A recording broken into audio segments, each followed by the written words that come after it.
Salut, Mika, and welcome. Today we're going to be taking a look at Vergil's second Ecloga, lines 6 through 11. But first, what we did last time and the correction, I failed to look up the meaning of Alexin. I believe the Greek word it comes from is Alexo, and so the spelling would be something like that. I don't know where the accent would fall, and it just means protector, one who wards off. So then we've got Corydon, the lark, is being warded off from Alexis by Alexis, so the name fits.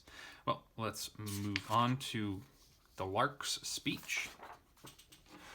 O crudelis Alexi, nihil me carmina curas, nil nostri miserere, mori me denique coges, nunc etiam pecudes umbros et fregora captant, nunc veridis etiam occultant spinetta lacartos, Thestilis et rapido fessis mis oribus aestu alia serpulumque herbas contundit olentes.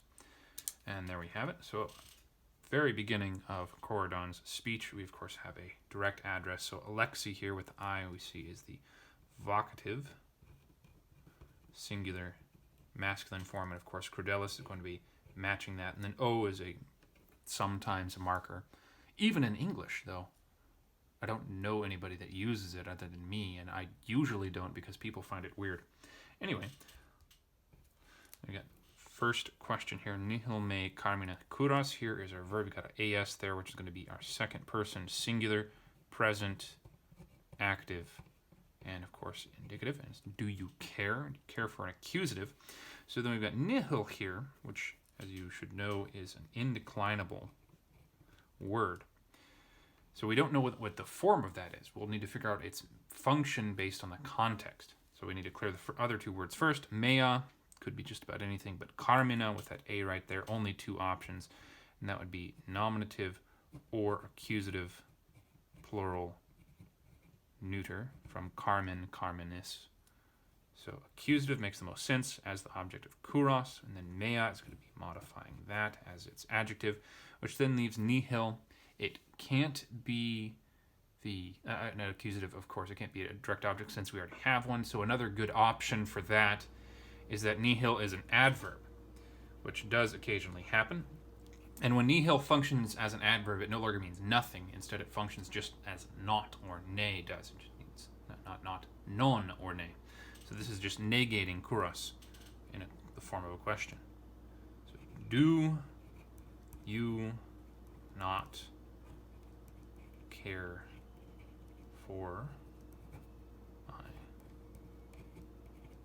songs? Move on to the next question. Nil. Nil is another form of nihil. It's pretty rare, usually only a poetic. Which I can sometimes spell. Usually only a poetic form, so it's going to be the same question as nihil here. Doesn't decline. Well, what is its function? Let's take a look at the rest of this nostri. We've got a possessive adjective. There's nothing for it to possess other than nihil if nihil is operating as nothing. Miserere, though, we've got our R in E ending right there, and we've got a couple different options for this. This, of course, could be the present infinitive, except that miseror is a deponent, so that doesn't make much sense because it would be miserari with the I at the end for the passive infinitive, or miseri. I don't remember which form of the infinitive this one takes. I think it is a third conjugation, so it would probably be miseri with just the ERI right there. But we don't have that form. So the other option is the second person singular present indicative deponent, or the second person singular present deponent imperative. Well, he's not going to be commanding him to have something necessarily. We've got a question here, so a question following would be sensible.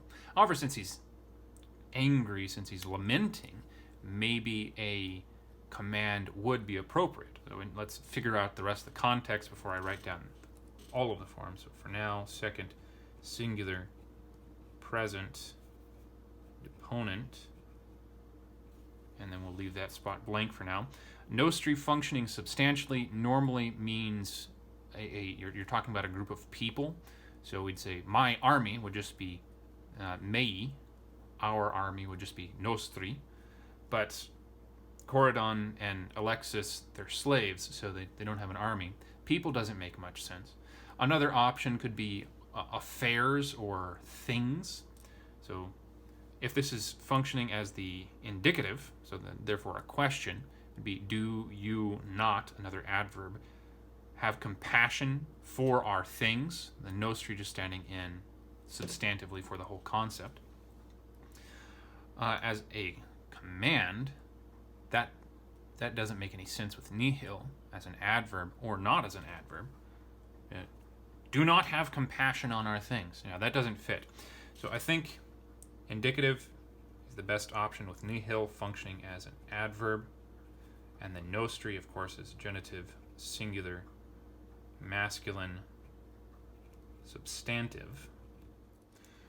Of course, there is a further option for nostri. Rather than just affairs, we could go back to the people meaning, but in this case it would just be Corydon and Alexis, whichever it is, intended there. I'm not aware of any instance where that's happened elsewhere, but then again, my reading in Latin where nostri used thus has appeared has been pretty minimal. So I'm going to put that in as a second option. How should we do this? Well, we don't have an embo. I think, just for... I think I'm going to go with both of... so that we at least get the idea that nostri is a different thing than just simply saying nos. All right, question mark. Then mori me denique coges.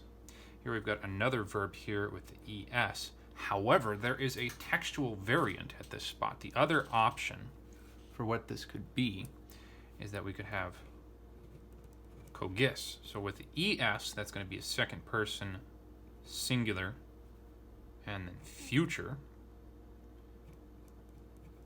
active indicative. And then this one would be the present form. So I think the green and yellow, I forget which the green and yellow text goes with, but the green and yellow is the one that brought this to my attention. I might have otherwise missed it. As a future, this can function as a question. Will you drive me? As a present, instead, this would function as a statement. You are driving me. But we should get back to what the rest of the meaning of this is. May, of course, we've got our accusative, singular. Denique is just an adverb telling us a period in time, which I'll get to in a minute. And then mori, this would be mori, probably, I don't remember the third principal part, but this one is another deponent, so this is going to be our present deponent infinitive. And this, of course, is going to be introducing a pseudo indirect statement with accusative subject, infinitive verb. And denique just means finally or at last. So our two different options then are, will you drive me finally to death or to die? Or you are driving me finally to die. We've had two questions. Things work wonderfully in threes. I think another question is a good option. So I'm going to keep with that, but keep in mind that this one as a declaration is another option. All right, so there we have his three questions, or two questions and a declaration, and we now enter his description.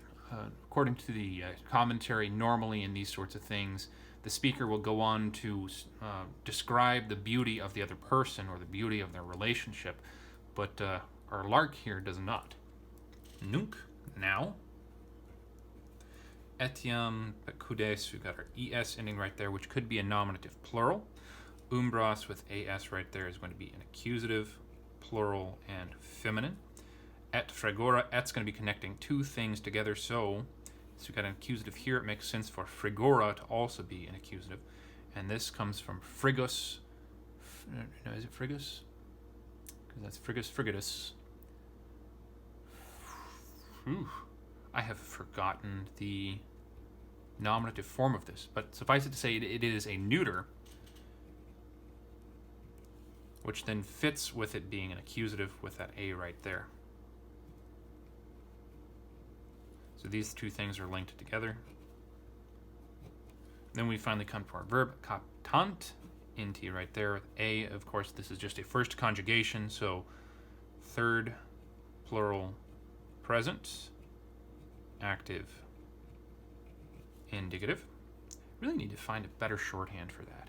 I should come up with, I don't know, terminology where I can just write like the number and a single thing and it says it all. Something to work on at another time. All right, so we want a plural subject. Frigora could work, but we've got umbras right there. And then we've already got pecudes. Pecudes here with es makes the most sense as our subject, since the ed is in the wrong place to be connecting umbras with pecudes.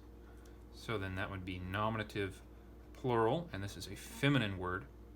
This is pecudis, of course. And this one means an individual cattle, when in the singular.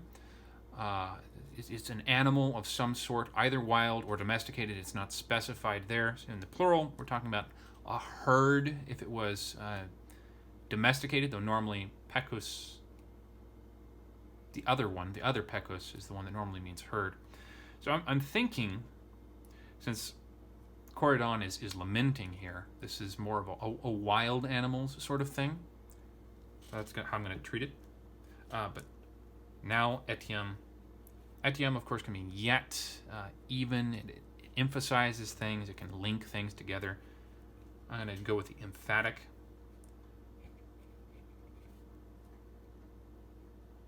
Put this in quotes, since it's not certain, at least in the meaning.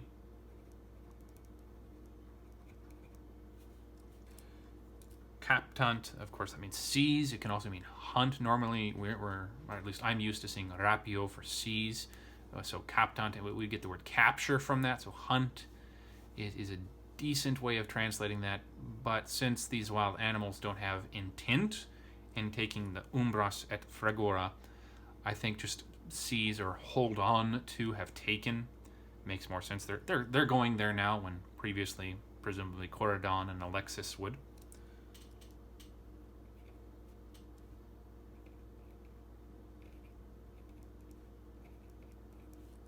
Umbras, of course, is shades, shadows, clouds, and then fregora is cool things. So what the idea here would be, as the commentary confirms, the shady places and the cool spots where you hide from the sun. Then we get to the next one. Nunc viridis etiam occultant spinetta lacartos. Nunc again, now. Viridis, we've got our is ending right there. So this is, of course, viridis viridae. It's an adjective, and it just means green. Etiam again, we'll come back to that. Occultant, nt there for the same ending as this one. I'm not going to parse it. So we know we want a plural subject. Viridis doesn't work. But spinetta here, with that a, as another neuter plural. Oops, out of order. Oh well. Nominative. That one's going to be our subject. And then lacartos, os right here. This is a kind of confusing word. I'm not sure what it's doing here.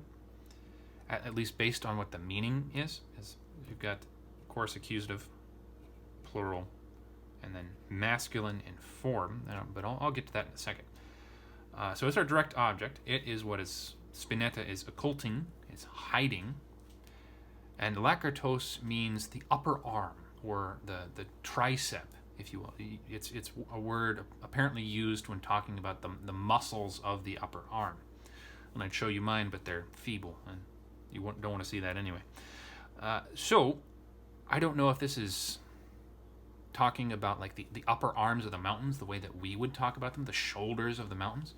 I don't remember if Latin functions that way when talking about mountains, if it uses human anatomical terminology to speak about them. It's hypothetical. It's possible. Since, well, Corydon's up in the mountains right now, we know that. At least the idea we get is that he and Alexis would run off to the mountains, run off to the shady places, the cool spots. I don't know. I don't remember if he's a shepherd. He's a slave, so it's possible that he was a shepherd, or maybe Alexis was a shepherd. So going up into the mountains would definitely be a thing there.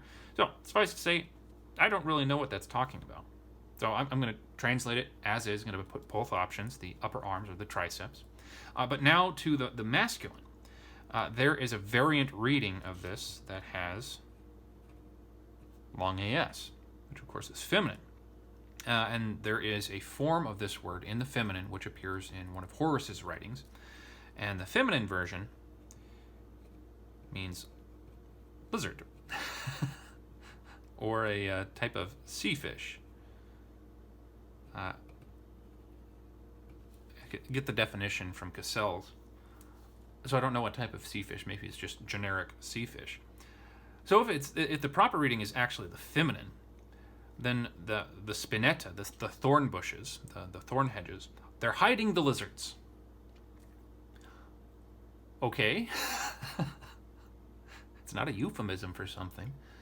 So the feminine doesn't make any sense. That's got to be a scribal error, which is why the masculine.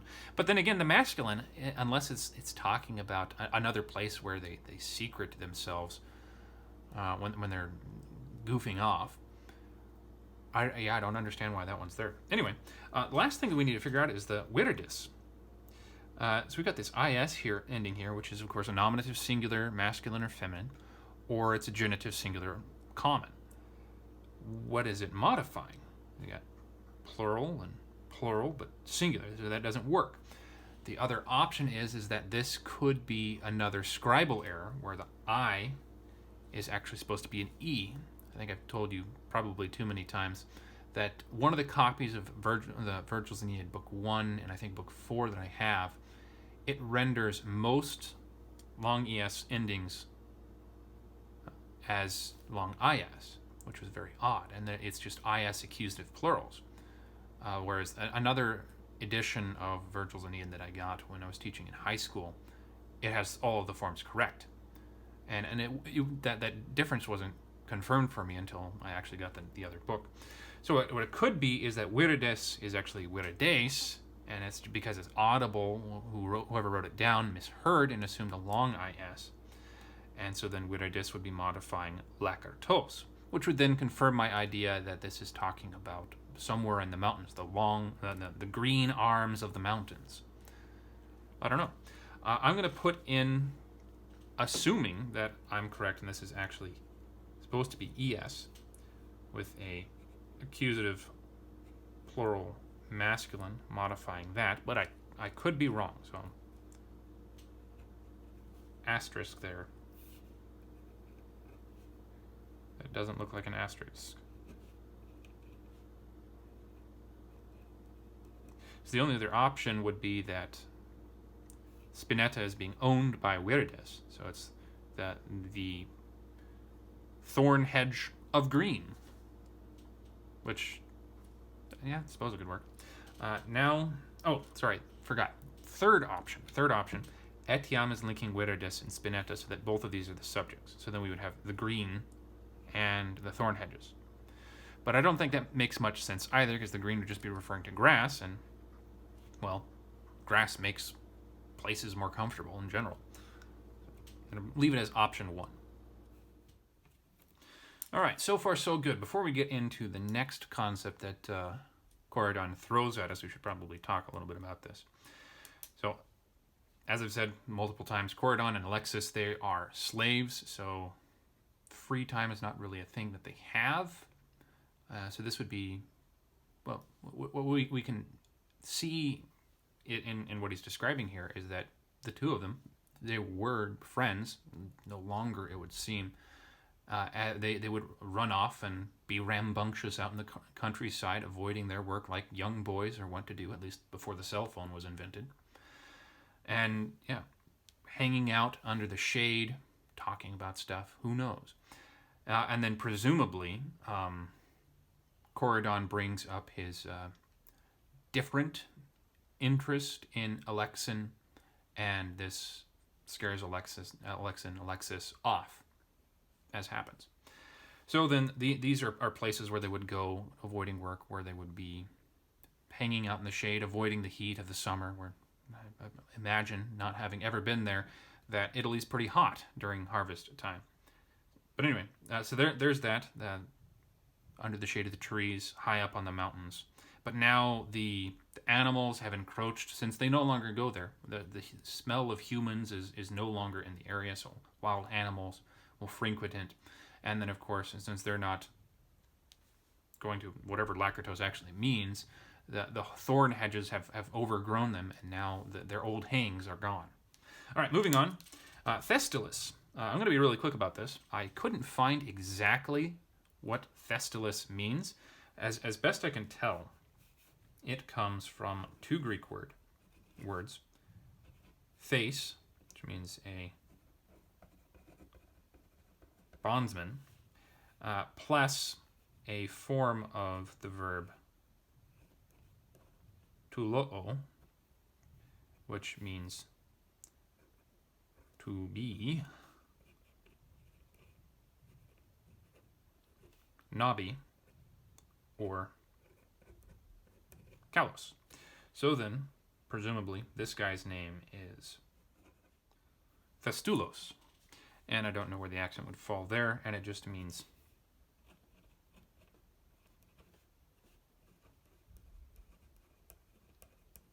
callous bondsman. And apparently he's a character from another idyll by a different author. I don't remember who. I'm not sure the commentary even said specifically, but it mentioned some sorceress or a witch or something. Like Thestilis is a famous character who's the bondsman, naturally, of a witch, and so he mixes potions. And that's kind of what we're going to see him do. So with the IS right there, he's our subject, nominative, singular, masculine, of course, Greek. Et, so this et could be connecting this entire phrase here to the previous ones. But we should move forward and actually find our verb. Rapido, nope, facis, zorbos, aistu, alia, and here we go, contundit. IT right there, of course, third singular present tense. And this is going to be active and indicative. And this means to like bruise or to crush, like in a mortar, which fits based on who the character is. So then, well, we have the object of what he's crushing. We'll get to these datives or ablatives later, but we've got alia here, that's going to be neuter. Really need to stick to my form. Accusative, plural, neuter. Serpulumque, we've got the um and the second of two things to be joined marker. Another accusative, but this one's singular, and it is neuter as well. The variant spellings for this is you can have a Y, it could be a U, or it could be an I. So it could be serpul, serpil, so on and so forth. And then herbos, you've got another accusative, plural, feminine. And then olentis, got the wrong form there, unless similar thing to veredis happened, but we'll get to that in a minute. So the things that Thestilis, our callous bondsman, is crushing are other things, other things and wild thyme, and then generic herbs. There's no conjunction connecting this to the other two, so it's just going to be assumed. What are the other things? Well, the commentary says garlic cloves. And I'm going to take their word for it.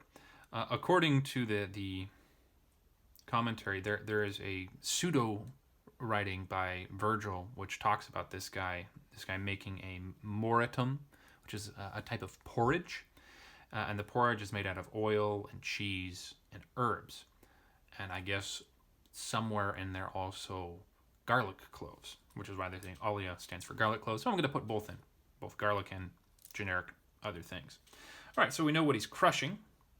Then we get to these datives or ablatives. Rapido, oh, right there, doesn't match either of those, but aistu, with that long U, that does fit, and this is going to be aistus, aistus. This is a fourth declension. That's going to be aistus, aistus, aistui, aistum, aistu, has to be ablative. It's masculine?